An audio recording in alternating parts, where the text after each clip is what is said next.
அண்மை செய்திகளாக பார்த்து வருகிறோம்.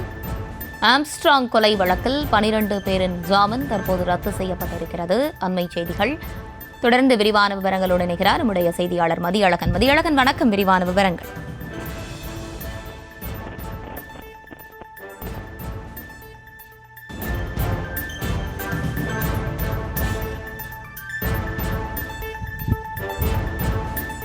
அண்மை செய்தி, ஆம்ஸ்ட்ராங் கொலை வழக்கில் 12 பேரின் ஜாமீன் ரத்து செய்யப்பட்டிருக்கிறது. 14 பேரின் அஞ்சலை மற்றும் பொற்குடி தவிர்த்து 12 பேரின் ஜாமீன் தற்போது ரத்து செய்யப்பட்டிருக்கிறது. தொடர்பான அண்மை செய்திகளை பார்த்து வருகிறோம்.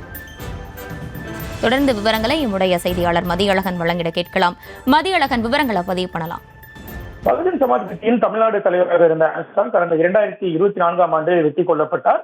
இந்த வழக்கின் விசாரணையை சிபிஐக்கு மாற்றி சென்னை உயர்நீதிமன்றம் உத்தரவிட்ட நிலையில் வழக்கில் கைது செய்யப்பட்ட அஸ்வத்தாமன், அஞ்சலை உள்ளிட்ட 14 பேருக்கு ஜாமீன் வழங்கி சென்னை முதன்மை அமர்வு நீதிமன்றம் உத்தரவிட்டிருந்தது.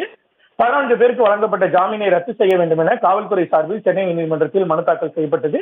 இதே கோரிக்கையுடன் ஆம்ஸ்ட்ராங் மனைவி பொற்கொடியும் மனு தாக்கல் செய்திருந்தார். இந்த மனுக்கள் மீதான விசாரணை நீதிபதி கே ராஜசேகர் முன்பு நடைபெற்ற பொழுது தமிழ்நாடு கூடுதல் குற்றவியல் வழக்கறிஞர் ஆர் முனைப்பராஜ் ஆஜராகி 14 பேருக்குமான இந்த ஜாமீனை ரத்து செய்ய வேண்டும், அவர்கள் சாட்சியை கலைப்பதற்கான வாய்ப்புகள் இருப்பதாக வாதிட்டிருந்தார்.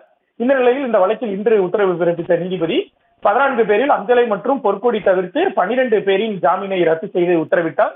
ஜாமீன் ரத்து செய்யப்பட்ட அஸ்வத்தாமன், ஹரிஹரன், பிரதீப் உள்ளிட்டோர் மார்ச் 6ஆம் தேதி சென்னை முதன்மை அமர்வு நீதிமன்றத்தில் சரணடைய வேண்டும் என்றும் நீதிபதி உத்தரவிட்டிருக்கிறார்.